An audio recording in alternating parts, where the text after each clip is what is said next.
Okay, well, I guess we may as well get started. It's my pleasure to thank and invite Dr. Eric Westman and Thomas Manecki from Virginia Tech and Colorado School of Mines to be able to talk about a new center that's NSF funded, the Center for Advanced Subsurface Earth Resource Models. This is, the purpose is developing fundamental knowledges that transform the way we use geoscience data. So I think this is something that will resonate with everyone within the SMART initiative.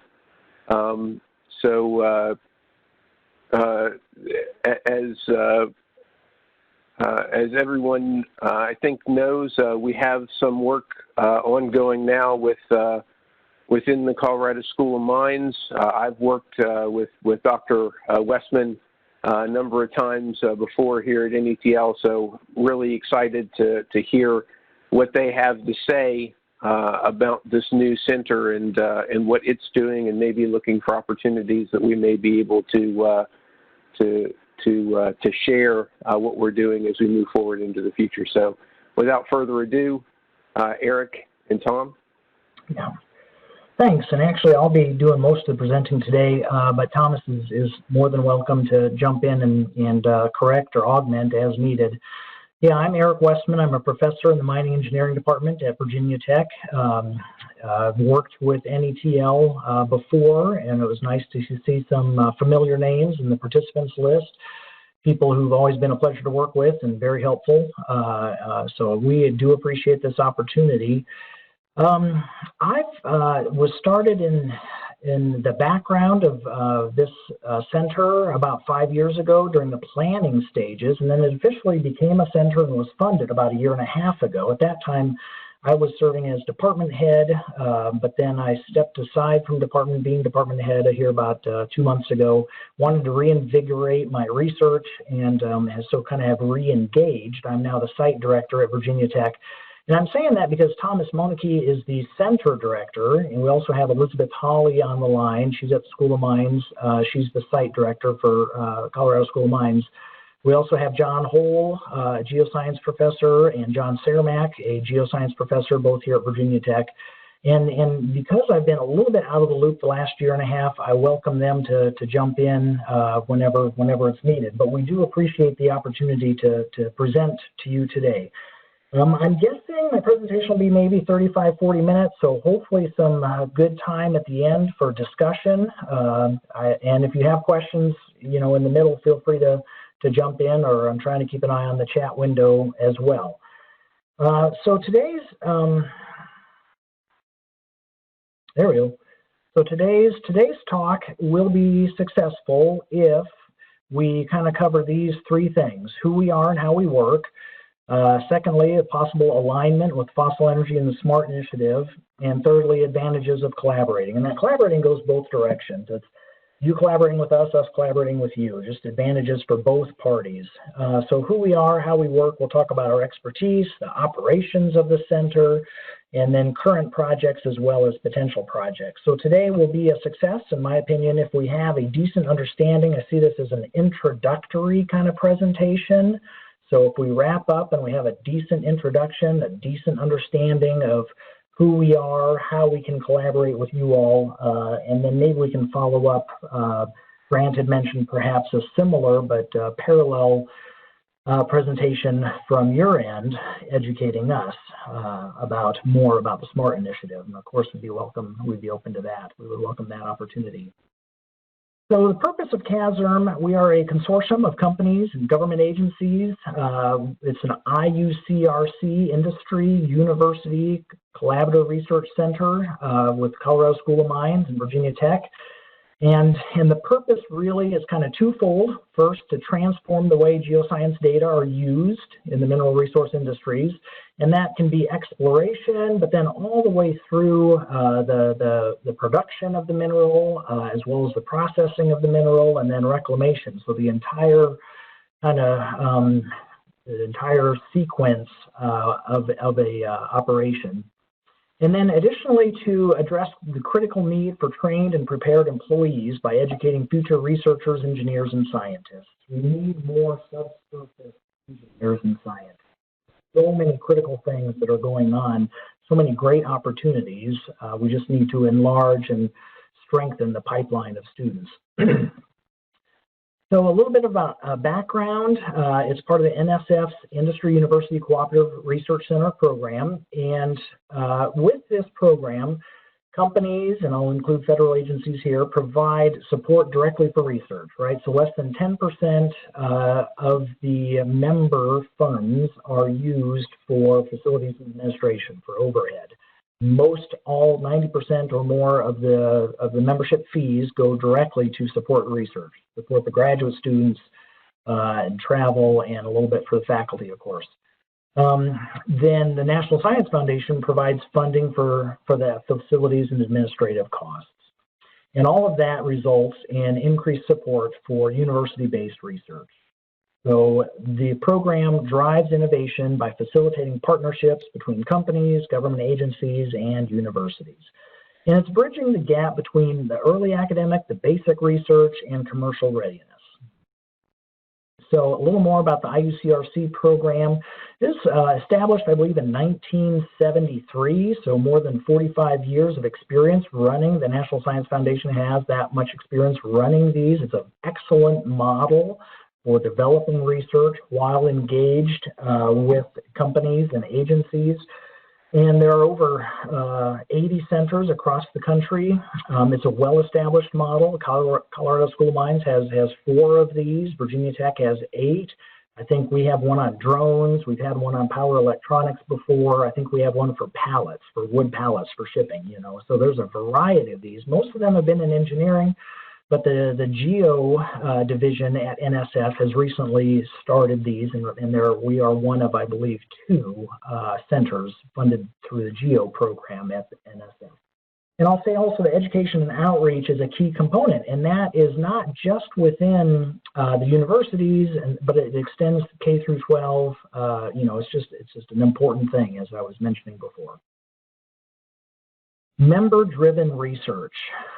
So this is not university professors saying, hey, I've got a great idea, you should fund me. It's completely the opposite. It is members saying, hey, we really need this. We could be more successful if we had this capability.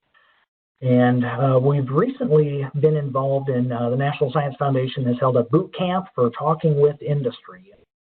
We've spoken with a number of companies, and the NSF encouraged us just to listen, to ask questions and listen. And, you know, I've been a faculty member for more than 20 years now, and that was really educational.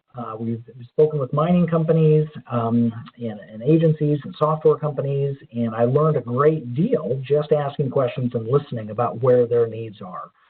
So it's member-driven research, and the members actually vote for the project. So that's how the research is defined. That's how it moves forward. As I said, at least 90% of the member funds are allocated for the direct costs of the shared research projects. There's access to students through mentoring. We've got to have the mentoring, right? We cannot be industry members, agency members saying, here's a project, we'll see you in 6 months. It cannot be that, right? We need the industry and agency members to be actively engaged along with the faculty, with the students, directing that throughout the entire process. That helps everybody and helps them to be successful as well. Mentoring, there's potential for internships, and then of course a great opportunity that I've taken advantage of before are these research experience for undergraduates, where you can receive funding for maybe a summer internship for an undergraduate to do research, or possibly during the academic year as well. The research that's conducted is pre-competitive, collaborative, and transformative. So this is not consulting, it is not contract research. It's pre-competitive and it's collaborative. It's the type of work that will benefit a variety of companies. If you have a specific project, it will benefit a variety of companies, not just a single company or agency. and it's collaborative, and it's intended to be transformative. As you know, transformative research is critical for the Department of Energy. It's also highly emphasized by the National Science Foundation as well. So this cannot just be contracting or consulting. It needs to be pre-competitive, collaborative, transformative. Ideally, projects are supported by multiple members in both universities. And again, that reinforces the not consulting, not contracting. So you've got an issue that would benefit a variety of members, and so then a variety of members support that issue and benefit from it. This is back almost to the title slide, but I really wanted to make sure with that little bit of background that we are emphasizing who we are, right? We are advanced subsurface Earth resource models. That's who we are. That's what we're trying to do. Now that touches a whole lot of different areas, but that is who we are and what we do, advanced subsurface Earth resource models. We are dedicated to transforming the way geoscience data are used. And there's so much opportunity, as I know you all are aware, there's so much opportunity to do that, to get more from the geoscience data, provide more benefit, be better for the environment, be safer opportunities. There's great opportunities to do that. Now, we spoke with Grant a couple of weeks ago, several of us, and we asked him his typical questions. We asked a number of people. The questions were, what would make you more successful? What would make Grant more successful? What would make NETL more successful? If you were in our shoes, what would you aim to build? Some of those questions. Now, these are my notes from our conversation with Grant, and I keep looking at the chat thing now to see if Grant is going to pitch in and say, no, you got it all wrong. And he might do that, but these are my notes from what he said for the SMART program, SMART initiative, transforming the way we visualize and interact with the data from the extractive industries. And he said that was 3 parts. It's real-time rapid analysis and visualization, fluid flow, fluid movement, stress change. Currently takes months or years, and we can all relate to that.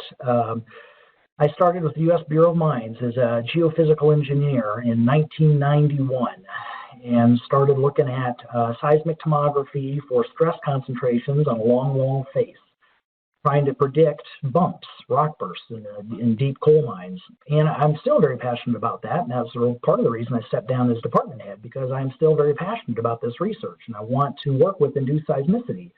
But this issue currently takes months or years. I mean, that's real to all of us. We're working with new methods, and we're trying to standardize them, trying to get the most out of them, but we really need to reduce the amount of time that it takes to provide intuitive data to decision makers in a matter of days. That's the objective. That's where we're aiming to get. So we can all relate to that. We need to reduce that time.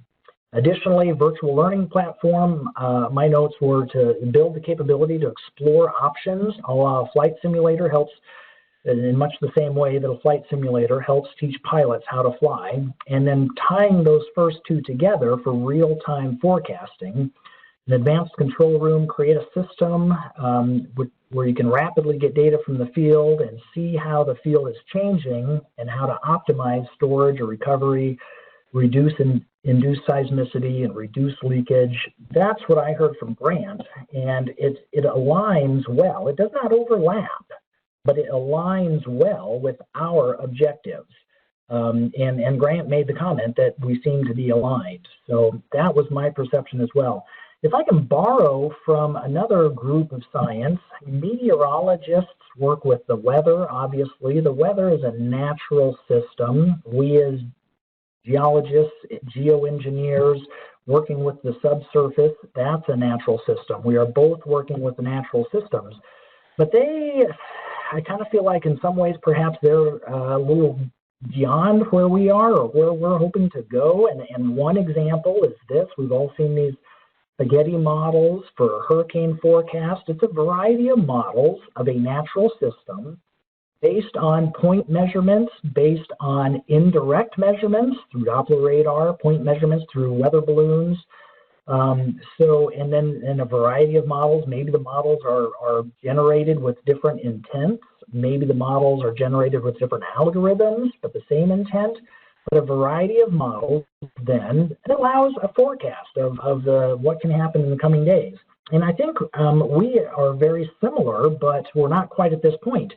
And in my opinion, the European model is typically the best, and they are strongly supported by the insurance agencies.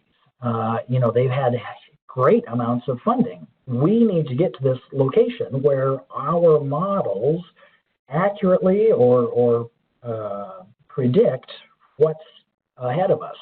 And it can be point location measurements. We're all familiar with those. It can be indirect measurements through geophysics, but we can bring all this data together to develop models and help us foresee what's ahead of us. So I think that we are aligned. We both are kind of trying to move in that direction. And I'm just glancing at the chat window again to see if Grant tells me I'm way off base, but I don't see anything, so I'll just keep moving forward. Expertise at CASERM, we bring together more than 30 faculty members, or approximately 30, from a variety of departments from both campuses: geology, geochemistry, geophysics, mining engineering, mechanical engineering, mathematics, statistics, computer science. Virginia Tech, we have a new program called Computational Modeling and Data Analytics. It's a degree in big data, and it combines three things: computer science, statistics, and math. And we have faculty members who are engaged, and you'll see through some of the coming projects that the Colorado School of Mines does as well, but faculty members who are engaged with the center that have this expertise. And it's exciting to have such a broad spectrum of expertise. These are the current members in the center, and you can see we have some very large, very well-established mining companies. We have some smaller international mining companies, both Canadian, I believe.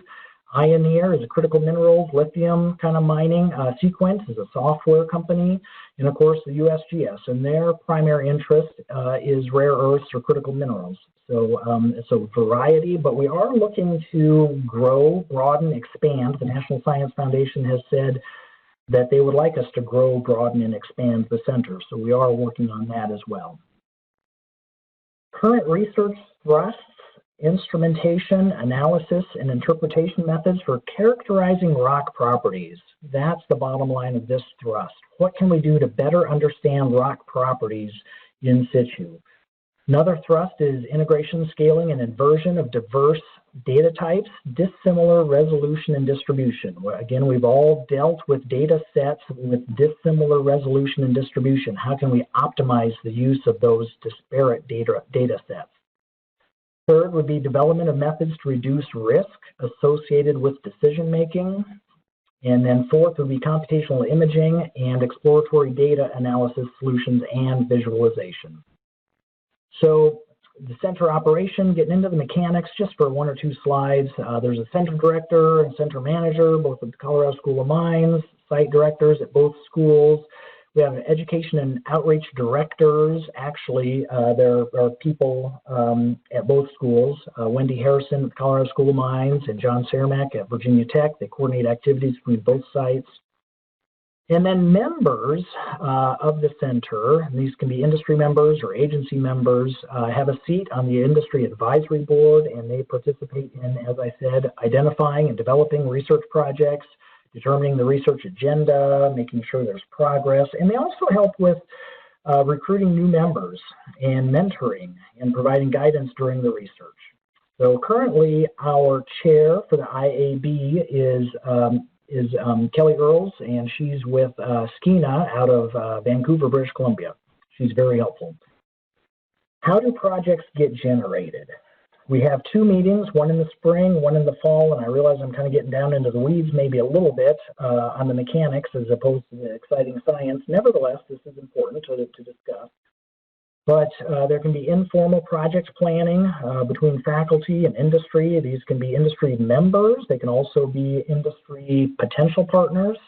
And then a project incubator, and then a ranking of this and selection by it's actually the industry advisory board that ranks and selects which projects are funded. And then there can be revision and improvements, and then projects are started with guidance by the members. reviewed, and then there's continuing planning and opportunities and needs identified by the IA. Generally, kind of the intent is that in the fall, there's a review of the projects. In the spring, typically in March, is when projects are selected so that graduate students can begin in August. That's typically, what we try to do. However, if someone joins the center kind of off cycle, there's room to accommodate that as well. So center funding is centralized. It comes to the School of Mines, and they distribute it out to the different projects. We are one center at 2 schools, but we are one center. We're unified, working together. I've really appreciated getting to know Thomas and Elizabeth better the last couple months that I've been site director at Virginia Tech. Great people to work with, and Mary Carr, the center manager there, really great to be able to work with them. Research proposals are presented to the IAB and voted on. 50 points for full members. There's another category for associate members for small businesses or small agencies. I don't know if there are any agencies with less than 500 members, but yeah. And then indirect cost is less than 10%. So these are the current research projects, or 4 of them. We've had 1 or 2 others as well. The first one that I'll highlight is distal signatures and vectors of hydrothermal systems and carbonates. Carbonates host some pretty important mineral deposits. However, the signature from the hydrothermal event can extend well beyond the actual deposit.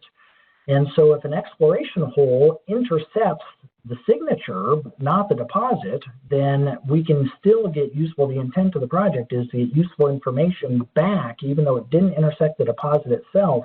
There's data there that can vector back towards a deposit. So that's really for exploration of metal mines, primarily, but not exclusively. Secondly, increasing the value of hyperspectral data. Hyperspectral data, is becoming a standard. It's a great opportunity, a great tool, a great method. But this project, my understanding, and Thomas is involved here, he can correct me or augment, but this is then trying to correlate what we see with the hyperspectral data beyond just the mineralogy, but also into the physical and mechanical properties, so that then we can optimize the mine design, right? If we don't just make a mineralogical block model, but a physical property block model, so we know the distribution of the ore strength, we can optimize the blast design and the mining method itself. And there's great value in doing so. Next is machine learning and resource modeling and mine planning. And we're familiar with block models a lot of times for ore deposits, and there's a variety of interpolation methods that can be used to generate those block models. Of course, inverse distance weighting and optic kriging and all that, but this project explores using machine learning to optimize those block models. And I believe it is it includes both kind of automated machine learning as well as, I'll say, human-assisted machine learning as well. And then the last one I'll highlight is a new project that actually begins officially next month. It's integrating sequential simulation and visual ensemble analytics for applications in the mining sector. Ryan Pollier is the PI, and this will use Bayesian visual analytics to discover common attributes. I'm not going to read this, you can read this, but the intent is it's human-directed, similarly to the last one, human-directed computer machine learning, right? So it combines the computational efficiency of machine learning with human cognition. So if the machine learning gives you an outcome that you can say does not make geologic sense, well, then you have the ability to reject that model and look at others that it generates and say, hey, that's interesting. I didn't consider that as a possibility given the data set that could make some sense from a geologic perspective. So that's what this project will do. Another project that has been in the center is using geophysical methods in underground limestone mines as an example to identify karst features ahead of mining. That's a safety and efficiency issue. John Hull was the PI for that project as another example of the project.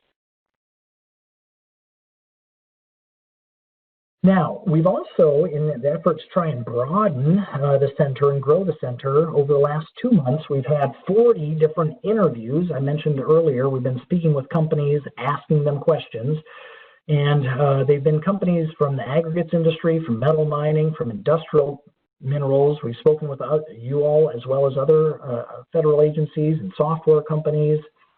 And what we're hearing from them are that these are needs, these are issues, these are areas they could improve and get better that would be meaningful.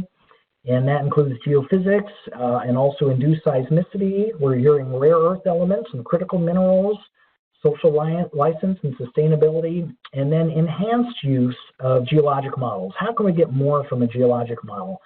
And so that would be improved integration of the geologic models into mine production, right? So you have a geologic model from exploration, but then how often are you sampling the blast hole cuttings and then quickly putting that back in to refine and improve the geologic model? How often is that done? And then once you have a blast at an operation, you're not always mucking the actual stuff that you think was from the blast. Sometimes it's from a different blast. So how do we tie all of this together from the exploration boreholes through the production boreholes, through the shovel or the front end loader, through the haul trucks, through the primary crusher, through all the mineral processing steps? How do we tie all of that together and make the most of that geologic model? Similarly, geologic models for blast holes or product optimization. And then we're hearing fragmentation and management of fines and waste. And fragmentation, as we saw in the hyperspectral project, is critical, and it is a function of the rock strength. I was speaking with EpiRock, a blast hole driller, a year ago, and they were talking, I don't know how familiar everyone is with typical production blasts, but we have a burden and a spacing that we have standard throughout a 10,000 ton blast, and they were talking about patternless blasting. So as the blast hole drill does the holes, it learns what the rock strength is, and then it can adjust on a hole by hole basis the pattern, the burden and the spacing. And then fines and waste, tailings. Tailings are a big issue. And so what can we do to reduce tailings, reduce fines, and maybe even find a product based on those? I made a little word cloud. I think some people may be getting, some of my colleagues may be getting tired of seeing this, but based on the first 10 or 15 interviews we had, I just made a quick little word cloud, and you can see data is huge. This is what companies are talking about. How do we get the most from our data? We can get inundated with data, but how do we make wise, quick decisions based on the data that's available? That's what we're hearing. And we want to grow and broaden that. So study sites, existing study sites, current study sites, world-class Candelaria copper deposit in Chile, Bingham Canyon copper moly porphyry deposit Utah, Gold-rich Eskay Creek in British Columbia. These are current study sites. And again, I think we align with the SMART initiative, but we don't overlap. I think we can learn from each other. So getting back then, I know I showed this slide before, but I'm just trying to circle back and say, okay, we've learned what CASERM is about. I believe it overlaps. No, I chose that word incorrectly. It aligns with the SMART initiative. I think we are both pursuing very similar goals, and I'm excited about the opportunity to continue to explore whether or not we can collaborate. Of course, working with universities, you have access to students. CASERM members get access to undergraduate and graduate students trained in advanced exploration, deep learning, characterization, modeling.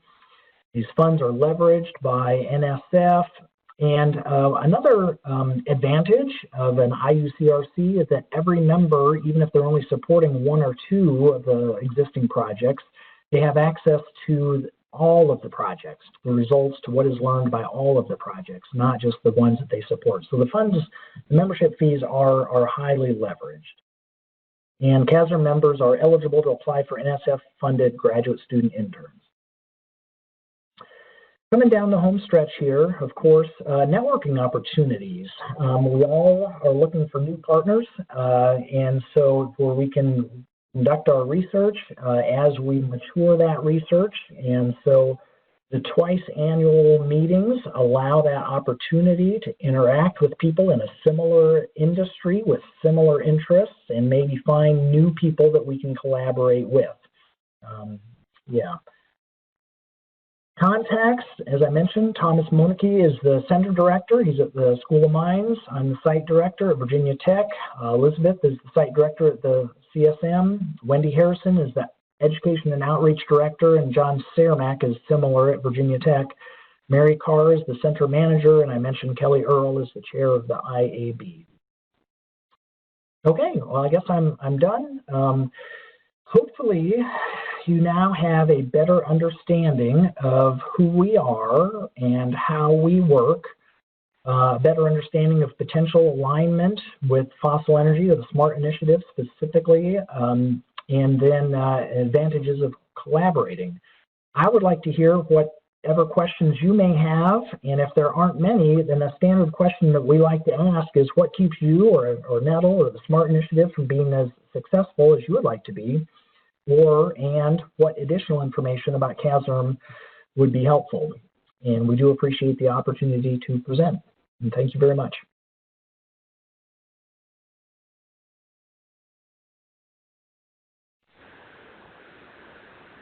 Thanks, Eric.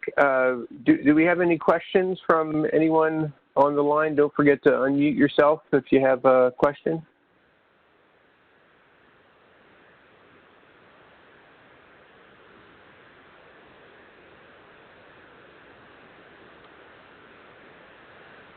So, Grant, from your perspective, did I represent what I heard from you properly? Yes, and I guess you talked about a number of different projects. So I have a kind of a question. You talked about a number of different projects that you are working on now with folks from either the School of Mines or Virginia Tech, and in some cases both people on the teams.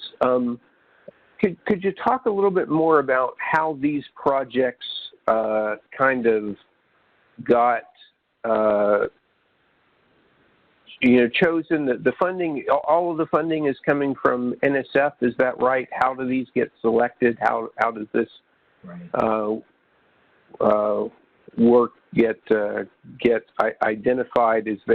Are there specific topics that come from NSF that are right? I'm going to kind of pass the baton to Thomas on this.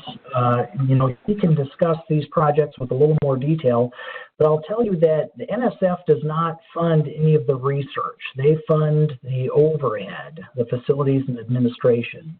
So the funding for these projects comes directly from the center members. There's an annual membership fee. Those funds are kind of pooled.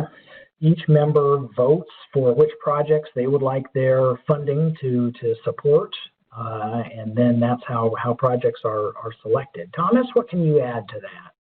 Yeah, I think, Eric, thanks for that overview, a fantastic overview, and I think that really encapsulates what CASERM is all about.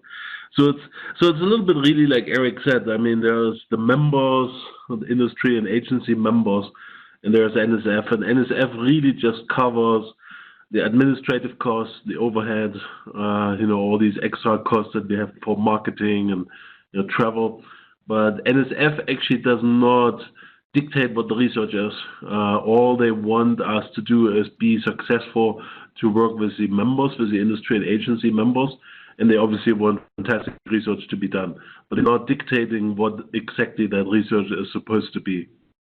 The members, the industry members and the agencies, they all send representatives to our meetings, and at the meetings we have this industry advisory board that Eric mentioned that reflects the membership. And the industry advisory board is really the driver of the entire center, the research that we do, the project selection, and so on.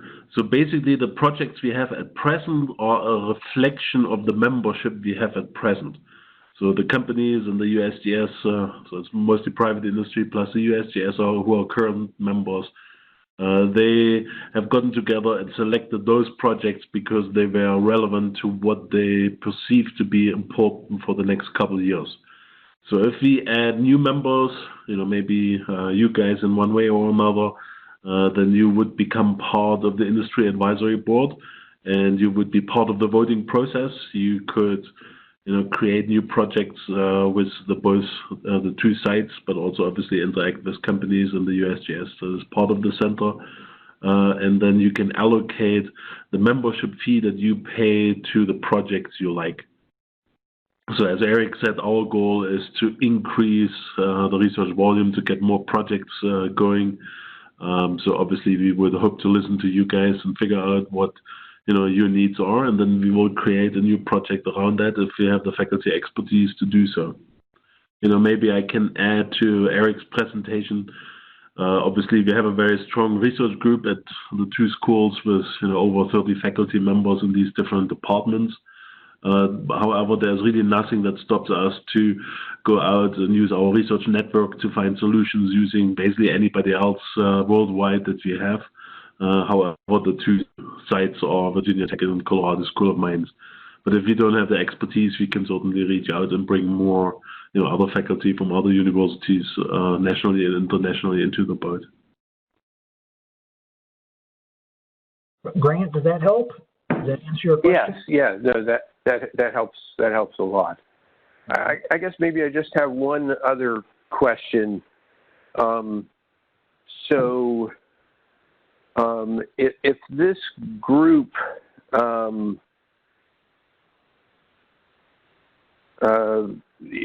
selects the projects that are funded by the different PIs that are there, is there any sort of, I don't know what the right word, a meta look at what is being done kind of across all the projects, to look at, trends, to look at overall value that's being added by not just individual projects, but by groups of projects, and how success of a set of things can enable something else. You talk about the goal as being transformative.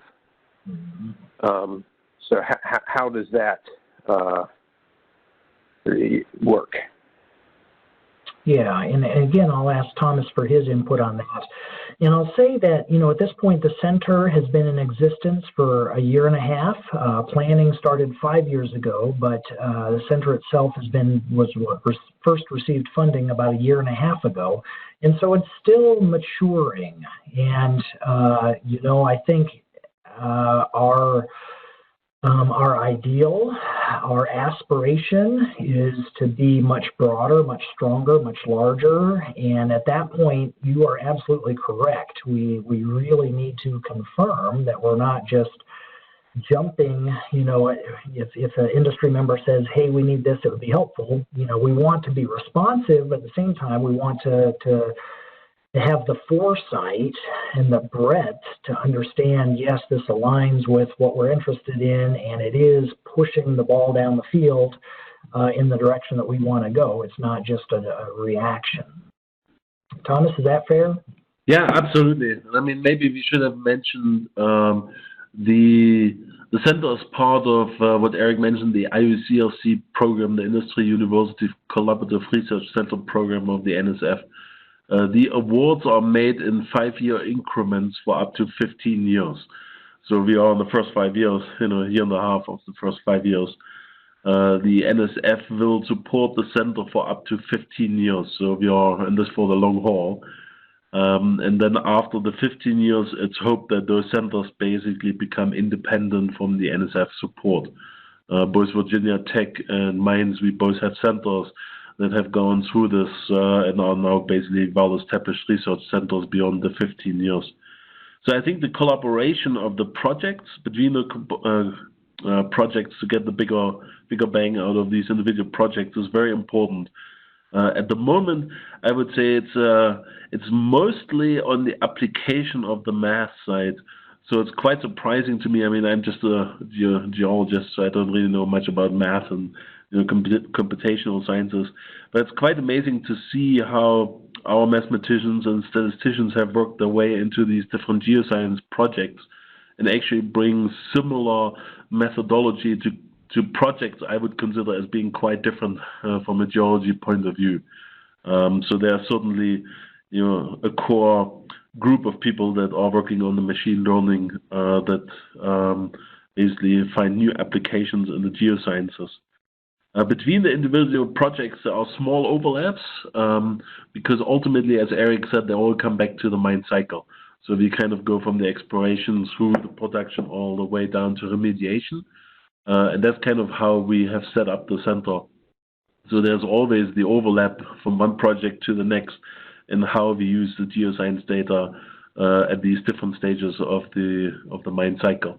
So, for instance, Eric mentioned the hyperspectral project, where we basically try to figure out what the mineralogy of rocks are, and that interfaces then this modeling of what the distribution of minerals or rock physical properties are, which is the other project where we look at 3D shapes of objects or of properties that Jaguar Lee is running.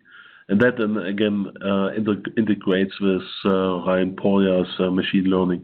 So I think that's absolutely what we want to do, right? That's what the companies want to, because they obviously all have their little pet project that they like most, but they do leverage their membership fee by getting the information from all these other projects. Great, thank you. Yeah, Does anyone else have a question for Eric or Tom? Yeah, I was going to say, I'll be disappointed if there aren't any other questions, and maybe I'm looking at Dustin Crandall, I don't know, but it'd be nice to have at least one other question. Don't forget some of you may be muted twice, so don't forget to unmute yourself before trying to ask. Well, Grant, I think you mentioned the possibility that maybe we could kind of invert this seminar at some point in the future. Is that still a possibility? Sure. I can definitely talk to your group about what SMART is doing. Definitely. Absolutely. Yeah, good.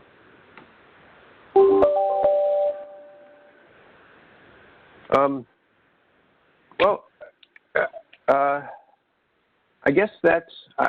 I'm not hearing any other questions from anyone. So maybe I know this is also